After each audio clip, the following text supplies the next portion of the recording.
નમસ્તે વિદ્યાર્થીઓ, ધોરણ 7 વિષય ગણિત પ્રકરણ નંબર 14 સમિતિ. એમાં આજે આપણે સ્વાધ્યાય 14.3 છે તેનો અભ્યાસ કરીશું. તો સ્વાધ્યાય 14.3 છે એમાં આપણે જે રકમો આપેલી છે એમાં દાખલા નંબર 1 ઉપર ધ્યાન. કોઈ બે એવા આંકડા હોય કે જેની રૈખિક સમિતિ અને પરિભ્રમણીય સમિતિ બંને હોય. કે અહીંયા આપણે શું કહ્યું છે, આંકડાઓ જણાવવાના કયા છે કે જેની રૈખિક સમિતિ અને પરિભ્રમણીય સમિતિ બે કેવી છે, બે ધરાવતું હોય એવો કયો અંક છે. તો અંક એટલે આપણે 0થી કરી અને 9 સુધીના અંકો આપણે લઈ શકીએ. 0, 1, 2, 3, 4, 5, 6, 7, 8 અને 9. તો એમાં જો એવા અંકો હોવા જોઈએ કે જે પરિભ્રમણીય સમિતિ પણ ધરાવે છે અને રૈખિક સમિતિ પણ ધરાવે છે. તો સૌપ્રથમ તો તમારે એ શીખવાનું રહે કે રૈખિક સમિતિ એટલે શું અને પરિભ્રમણીય સમિતિ એટલે શું. તો આપણે સ્વાધ્યાય 14.2નો અભ્યાસ કર્યો હતો, એમાં આપણે પરિભ્રમણીય સમિતિ તમે શીખ્યા કે કેને કહેવાય.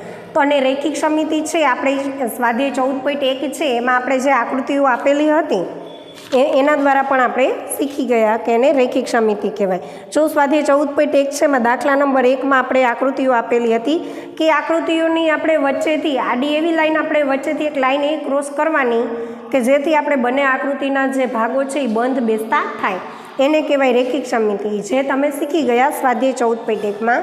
અને આપણે ત્યાર પછી સ્વાધ્યાય 14.2નો અભ્યાસ કર્યો હતો કે જેમાં આપણે એક સરખા આકારો હોય છે એને તમે ફેરવી અને પાછો એને આકાર મૂળ સ્થિતિ આવી જાય ત્યાં સુધી તમે એને કેટલી વખત ફેરવો છો એને આપણે કહી છે પરિભ્રમણીય સમિતિનો ક્રમ. તો અહીંયા આપણે એ જ જોવાનું છે કે આંકડાઓની અંદર એવા કયા આંકડાઓ છે કે જે બંને ધરાવે છે, રૈખિક સમિતિ પણ ધરાવે છે અને પરિભ્રમણીય સમિતિ પણ એ અંક ધરાવે છે. તો એમાં આપણે સૌ પ્રથમ તો આપણે ખબર છે કે વર્તુળ છે એને અસંખ્ય સમિતિની રેખા હોય છે. અને આપણે 14.2 છે એમાં આપણે સૌપ્રથમ પહેલો જે હતી આકૃતિ એ પણ વર્તુળની હતી. તો એમાં આપણે જોઈ ગયા કે વર્તુળ છે એ પરિભ્રમણીય સમિતિનો ક્રમ પણ ધરાવે છે, બરાબર. તો આપણે વર્તુળની અંદર આપણે જોઈ ગયા કે પરિભ્રમણીય સમિતિ પણ વર્તુળની અંદર થશે, આપણને એ આકૃતિમાં જોવા મળશે. અને એ જ આકૃતિની અંદર આપણે રૈખિક સમિતિ પણ જોવા મળશે. તો એના જેવો અંક વર્તુળ જેવો આપણે આંકડો જોઈએ તો કયો છે, તો શૂન્ય છે. આપણે એની આકૃતિ વર્તુળ જેવી જ હોય છે, બરાબર. એ રીતે લખીએ છીએ. તો અહીંયા આપણે શૂન્ય, અહીંયા વર્તુળ નથી પણ આ છે આકૃતિ કેની છે, તો એ આકૃતિ છે શૂન્યની. તો વિદ્યાર્થીઓ આ જે શૂન્ય છે એની મેં વચ્ચેથી એક લાઈન દોરી કે જે રૈખિક સમિતિ ધરાવે છે. તો બે ભાગ સમાન થયા, ઉપરથી પાછી એક લાઈન દોરું છું તો એના 4 ભાગ સમાન થાય છે, બરાબર. પછી સાઈડમાંથી એક આ વિકર્ણની જેમ એક આમ લાઈન દોરું છું, આડી લાઈન, તો એનાથી પણ આપણે શું થાય છે. અને ત્યાર પછી એક આ લાઈન દોરશું એટલે આપણે બંને આ બધા ભાગો આપણને કેવા એક સરખા સમાન જોવા મળશે. તો અહીંયા આપણે આ જ રીતે સમિતિની જે રેખા છે અસંખ્ય આપણે બનાવી શકીએ છીએ. એટલે કે રૈખિક સમિતિ શૂન્ય છે એ ધરાવે છે. અને ત્યાર પછી પરિભ્રમણીય સમિતિ એટલે કે આ એક અહીંયા હું આંકડા આપી દઉં, ધારો કે અહીંયા આ ભાગને મેં એકનો નામ આપ્યું, બરાબર. તો એને હું સહેજ ફેરવીશ તો એ એક છે આ સ્થાનેથી કયા સ્થાને આવી જશે, આને હું સહેજ ફેરવીશ તો અહીંયાથી એક આવશે અહીંયા, બરાબર. ત્યાર પછી પાછું સહેજ ફેરવીશ તો આ એકડાનું જે ભાગ હશે, એક લખેલો ભાગ, એ ક્યાં જોવા મળશે, પાછો અહીંયા જોવા મળશે. તો એવી જ રીતે આપણે આનું પરિભ્રમણ કરી અને પાછું આપણે એક છે આ મૂળ સ્થિતિ એક જે આપણે જેટલી વાર ફેરવશું તો એકવાર તો આપણે પાછી મૂળ સ્થિતિએ જ જોવા મળશે. તો અહીંયા આપણે કહી શકીએ છીએ કે શૂન્ય છે એ પરિભ્રમણીય સમિતિ પણ ધરાવે છે અને રૈખિક સમિતિ પણ ધરાવે છે. તો ત્યાર પછી આપણે અહીંયા એવું કહ્યું છે કે એવા કયા બે આંકડાઓ છે. તો બીજો એવો કયો અંક છે કે જે રૈખિક અને પરિભ્રમણીય સમિતિ એ બંને ધરાવે છે. તો એવો અંક બીજો કયો થશે, તો આપણે જોઈ લઈએ કે 0થી 9ની અંદર કે શૂન્ય જે છે, શૂન્ય જેવું રાઉન્ડ વર્તુળાકારનું, તો એવો બીજો કયો અંક છે, તો એવો અંક બીજો આપણે જોવા મળે છે 8. તો એમાં પણ આપણે કહી શકીએ કે અહીંયા 8 છે તો એને હું અહીંયા વચ્ચેથી અહીંયા એક લાઈન ખેંચીશ, સમિતિની રેખા બનાવીશ તો આ ઉપરનો નીચેનો બંને ભાગ કેવા આવશે, એક સરખા બંધ બેસતા આવશે. એટલે કે આ ભાગને આની ઉપર મારે આમ બેસાડવું હશે તો એ બેસી જશે, વાળવું હશે તો વળી જશે, બરાબર. ત્યાર પછી હું અહીંયાથી એક આમ પાછી સમિતિની રેખા બનાવીશ તો આ બંને ભાગો છે એ કેવા આવશે, સમાન આવશે. આખો ભાગ મારે આમ બેસાડવું હશે તો એ શું થશે, એ વાળી શકાશે. એટલે કે 8 છે એ શું ધરાવે છે, રેખિક સમમિતિ ધરાવે છે.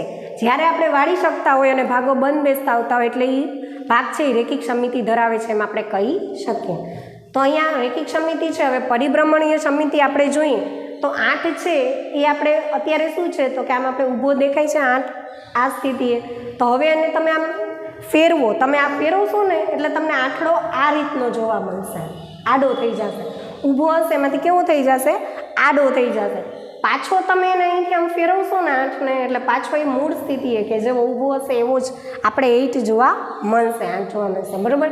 પાછો તમે એને ફેરવશો એટલે પાછો એ કયા સ્થાને આવશે? આ સ્થાને આવશે.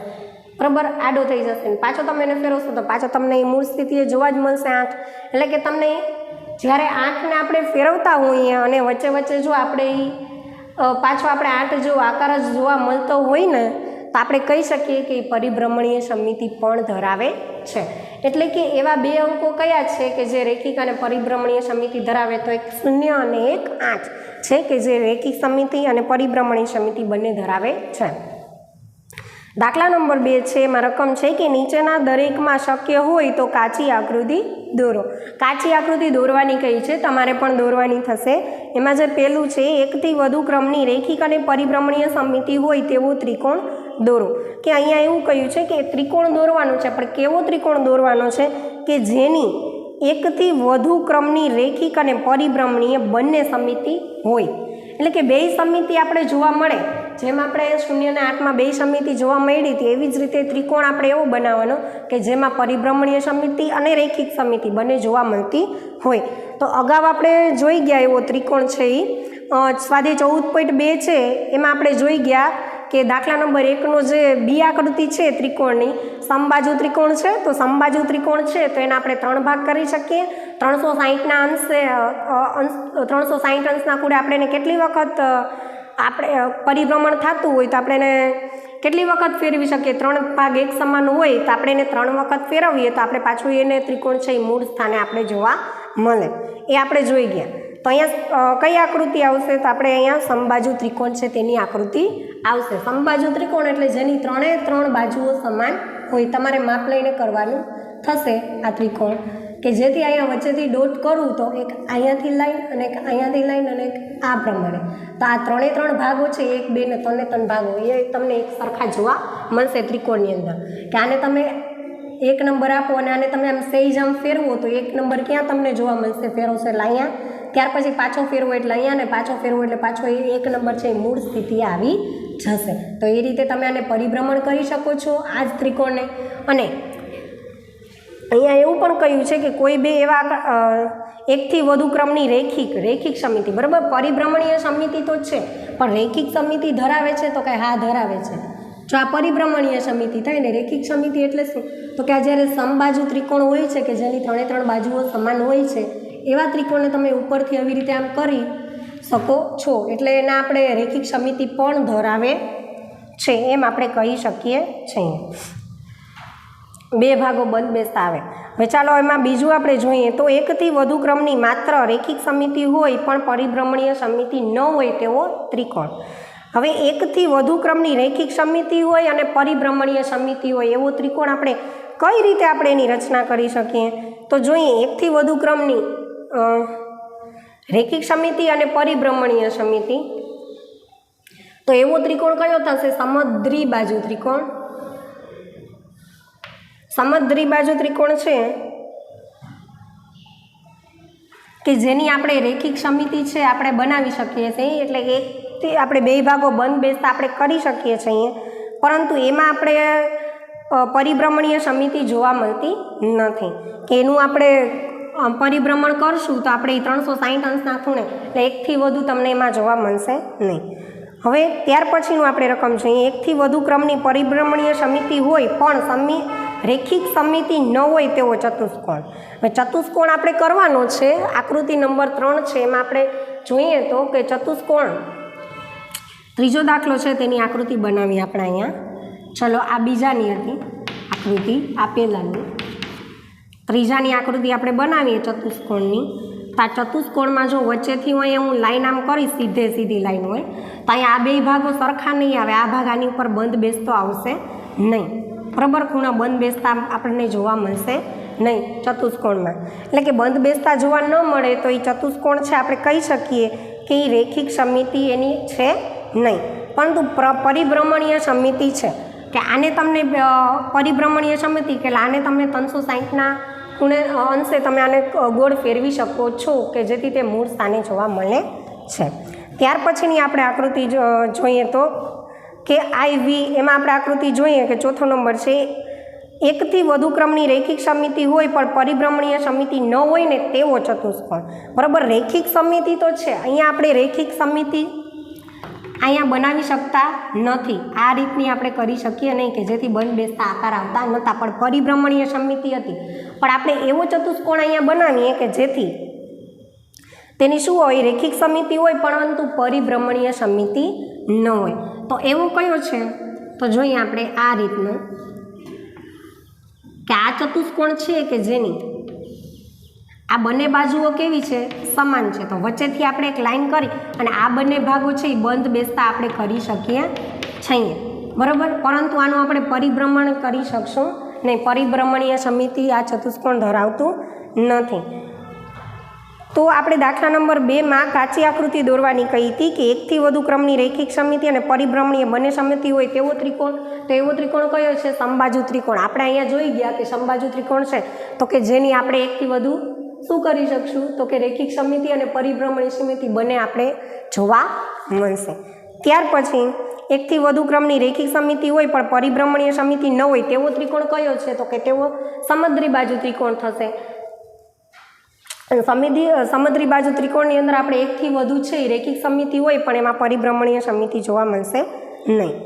એકથી વધુ ક્રમની પરિભ્રમણીય સમિતિ હોય ને રેખિક સમિતિ ન હોય એવો ચતુષ્કોણ. તો ચતુષ્કોણ છે આ રીતનો કે જેમાં રેખિક સમિતિ જોવા મળશે નહીં પરંતુ પરિભ્રમણીય સમિતિ જોવા મળશે. અને સમદ્રી બાજુ છેલ્લે જે આપેલું છે રકમ એમાં આપણે કહીશું કે સમદ્રી બાજુ ચતુષ્કોણ છે એ રેખિક સમિતિ ધરાવે છે, સમદ્રી બાજુ ચતુષ્કોણ છે એ પરિભ્રમણીય સમિતિ એની હોતી નથી.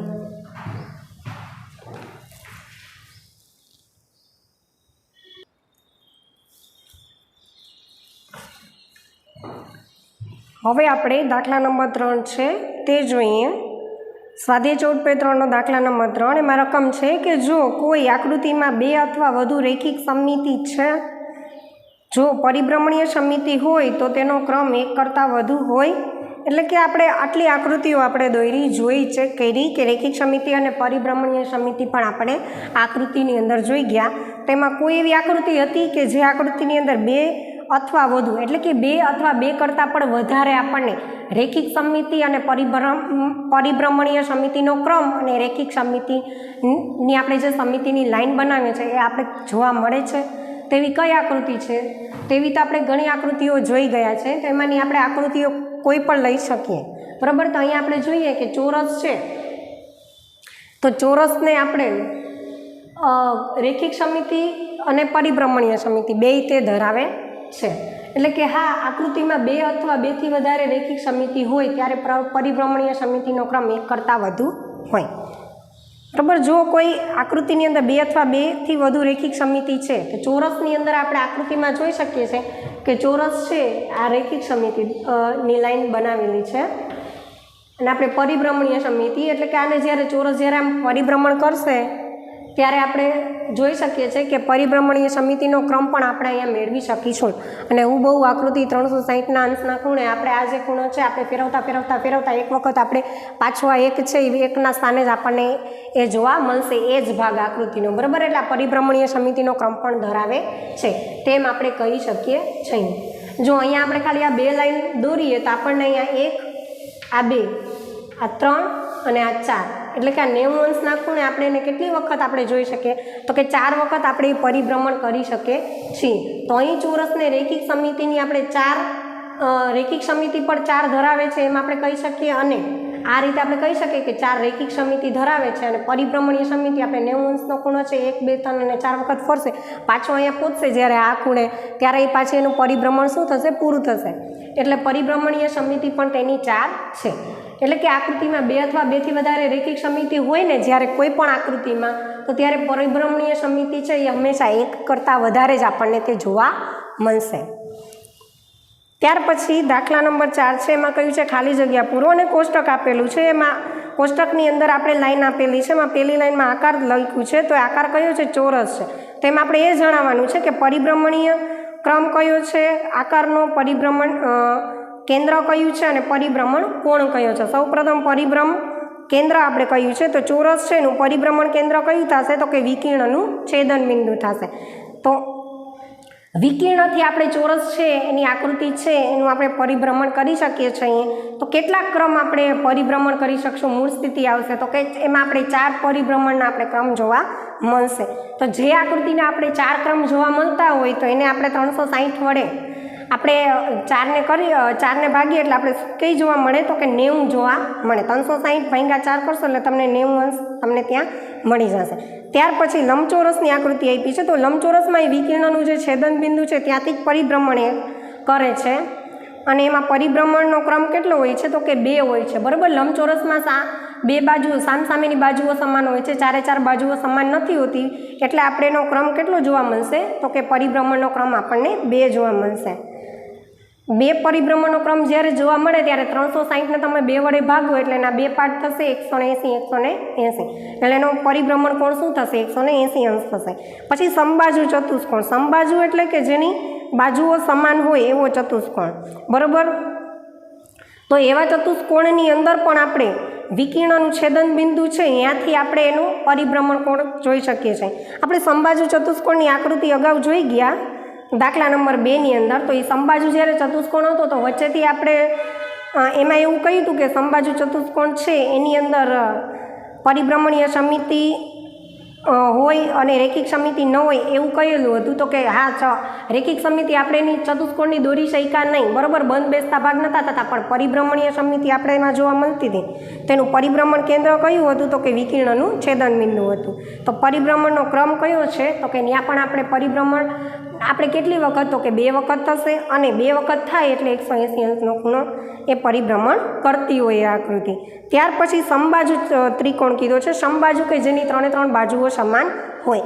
એ પણ આપણે અગાઉના દાખલાની અંદર એ આકૃતિ જોઈ ગયા ત્યારે એનું આપણે મધ્યગાનું છેદન બિંદુ હતું. બરાબર. મધ્યગા છે કે જે આપણે વચ્ચોવચ્ચેથી લાઈન કરી હતી એમાં આપણે બરોબર વચ્ચે ડોટ કરીને આપણે ભાગ પાડ્યા હતા. 3 ભાગ આપણે પાડ્યા હતા. તો 360ના 3 ભાગ પાડ્યા હતા એટલે આપણે 120 અંશનો ખૂણો જોવા મળ્યો હતો.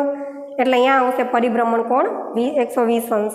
ત્યાર પછી નિયમિત ષટકોણ. નિયમિત ષટકોણ એટલે કેવું ષટકોણ? કે જેની બાજુઓ સમાન હોય એવું ષટકોણ. તેમાં વિકર્ણનું છેદન બિંદુ હોય છે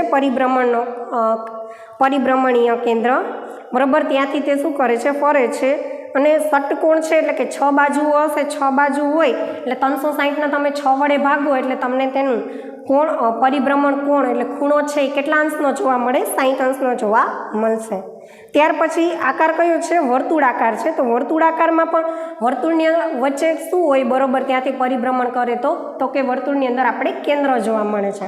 એટલે એનું પરિભ્રમણ કેન્દ્ર છે એમાં શું આવશે? તો કે કેન્દ્ર જ આવશે. ત્યાર પછી પરિભ્રમણ ક્રમ છે તો એમાં વર્તુળ છે એને તો આપણે અસંખ્ય સમિતિની રેખાઓ બનાવી શકીએ છીએ અને સમિતિની રેખા પણ અસંખ્ય બનાવી શકીએ તો આપણે પરિભ્રમણ કોણ પણ આપણે અસંખ્યમાં રચી શકીએ. એટલે કે અસંખ્ય થશે ને દરેક ખૂણે આપણે એને વર્તુળની અંદર જેટલા આપણે ખૂણાઓ બનાવશું આપણે એટલા ખૂણાઓ એની અંદર શક્ય છે.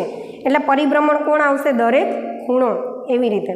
ત્યાર પછી અર્ધવર્તુળ. અર્ધવર્તુળ એટલે કે અડધું વર્તુળ. તો અડધું વર્તુળ હોય એમાં પણ કેન્દ્રથી પરિભ્રમણ થાય ત્યારે આપણે પરિભ્રમણનો ક્રમ કેટલો જોવા મળશે? તો કે અર્ધવર્તુળની અંદર 1 જોવા મળશે અને 1 જોવા મળે એટલે 360. એટલે કે અર્ધવર્તુળને તમે પાછી મૂળ સ્થિતિએ તમે લઈ આવો તો એ આપણે કેટલી વાર ફેરવવું પડે? તો કે અર્ધવર્તુળને 1 વખત તમે ફેરવો ત્યારે પાછું એ મૂળ સ્થિતિએ આવે. એટલે કે તમને એક વખત ફેરવો અને મૂળ સ્થિતિ આવતું હોય એટલે એનો પરિભ્રમણ કોણ કેટલો થાય? તો એનો પરિભ્રમણ કોણ થાય 360. ત્યાર પછી હવે દાખલા નંબર 5 છે કે એવા ચતુષ્કોણનું નામ જણાવો કે જેની રેખિક સમિતિ અને પરિભ્રમણીય સમિતિ બંનેનો ક્રમ 1 કરતાં વધુ હોય. એટલે કે રેખિક સમિતિ અને પરિભ્રમણીય સમિતિ બંને 1 કરતાં આપણે વધુ જોવા મળતી હોય એવી આકૃતિ કઈ છે એ આપણે અહીંયા જણાવવાનું છે. અને આપણે કીધું છે ચતુષ્કોણ એટલે કે 4 ખૂણા હોય 4 ખૂણા હોય એવી આકૃતિ જણાવવાની છે. તો એવી આકૃતિ કઈ થશે? તો ચોરસ થશે, લંબચોરસ થશે અને આપણે મળશે સમબાજુ ચતુષ્કોણ. આ એવા 3 આકૃતિઓ છે કે જેમાં આપણે એક કરતાં વધારે આપણે પરિભ્રમણીય સમિતિ છે એ જોવા મળશે, રેખિક સમિતિ પણ જોવા મળશે. હવે ત્યાર પછી છઠ્ઠું છે જે રકમ, એમાં ધ્યાન કે કેન્દ્રથી 60 અંશ ફર્યા પછી આકૃતિ તેની મૂળ સ્થિતિના જેવી જ દેખાય, બીજા કયા ખૂણાઓ માટે આવું થશે? એટલે કે એક આકૃતિ છે એને તમે 60 અંશ તમે એને પાછું 60 અંશનો ખૂણો બનાવો, બરાબર. હવે 60 અંશ તમે એને ફેરવો એ આકૃતિને તો તમને પાછી મૂળ સ્થિતિ જેવી જ આપણને જોવા મળે. ધારો કે વર્તુળ છે તો વર્તુળના આપણે ભાગ પાડીએ તો પાછા આપણે 60 અંશને ખૂણે આપણે એને વર્તુળને આપણને ફેરવીએ તો એવા કેટલા ભાગ થશે? 60 અંશના 360 છે તો એવા આપણે 360 કુલ પરિભ્રમણ આવે 300 ને કુલ પરિભ્રમણ આપણે જોઈએ તો કુલ પરિભ્રમણ કેટલું થાય? 360. એ આપણે અહીંયા જોઈએ છે, બરાબર, કે 360 અંશ થાય. તો 360 અંશમાં આપણે 60 અંશ પાછું આપણે સેમ આપણે ઈને એ આકૃતિ આપણે પાછી જોવા મળે ત્યારે આપણે કેટલું થાય? પાછું 60 અંશ એમાં ઉમેરાઈ જાય એટલે કેટલું આવે? 120 અંશે આપણે જોવા મળે, બરાબર. 120 અંશમાં પાછા તમે 60 અંશ વળી ફેરવો એટલે કે 60 અંશ તમે એમાં પાછું શું થાય? તમારે એડ કરવાનું થાય. તમે ફેરવો એટલે તમારે ઉમેરતા જવાના, બરાબર. કોણનું માપ એટલું આપણે ઉમેરવાનું એટલે આપણે 180 અંશે પાછી મૂળ સ્થિતિએ જોવા મળશે. વળી 180 અંશે તમે પાછું 60 અંશેમાં ઉમેરશો ત્યારે કેટલા તમને જોવા મળે? 240. 240 એ પાછી તમને આકૃતિ છે એ હુબહુ જોવા મળશે. ત્યાર પછી 300 અંશના ખૂણે પણ તમને આકૃતિ એ જ મુજબની જોવા મળશે. 60 અંશે આપણે ફેરવીએ છીએ. ત્યાર પછી પાછી 300 અંશના ખૂણેથી ફરી પાછી આપણે 60 અંશ આપણે ફેરવી દઈશું, બરાબર. 60 અંશના ખૂણે ફેરવશું એટલે આપણે જોવા મળશે 360 અંશ કે જે આપણું કુલ પરિભ્રમણ છે. એટલે કે કેન્દ્રથી 60 અંશ ફર્યા પછી આકૃતિ મૂળ સ્થિતિએ દેખાય એમાં 120 અંશ 60 અંશ પછી કયા કયા આવે છે? 120 અંશ આવે, 180 અંશ આવે, 240 અંશ, 300 અને 360 અંશે આપણે આકૃતિ જોવા મળશે. ત્યાર પછી દાખલા નંબર 7 છે, એમાં નીચે આપેલા ખૂણાઓ માટે શું આપણે એક કરતાં વધુ ક્રમની પરિભ્રમણીય સમિતિ મેળવી શકીએ છીએ? તો આપણે ખૂણાઓ જ્યારે આપેલા હોય ત્યારે આપણે કઈ રીતે શોધી શકીએ? તો જોઈએ આપણે કે જ્યારે આપણે ખૂણાઓ આપેલા હોય છે, દાખલા નંબર 7માં આપણે પહેલો જે ખૂણો આપ્યો છે કયો છે? 45 અંશનો ખૂણો. તો 45 અંશને આપણે જોવાનું કુલ પરિભ્રમણીય કોણ કેટલો છે? તો આપણે જોઈએ કે 360 છે. તો 360ને આપણે 45 વડે ભાગી શકીએ છીએ અને ભાગાકાર થતો હોય એ પણ કેવો થવો જોઈએ? નિશેષ. એટલે કે શેષ તમારે કઈ આવી જવી જોઈએ? શૂન્ય આવી જવી જોઈએ. નીચે નિશેષ આપણી ભાગાકાર જો શક્ય હોય તો તમે 45 અંશના ખૂણા માટે કહી શકો કે એકથી વધુ ક્રમની તે પરિભ્રમણીય સમિતિ મેળવી શકે છે. ત્યાર પછી જે બીજી રકમ છે એમાં 17 અંશનો ખૂણો કયો છે? તો 17ને આપણે 360 વડે નિશેષ ભાગી શકીએ છીએ.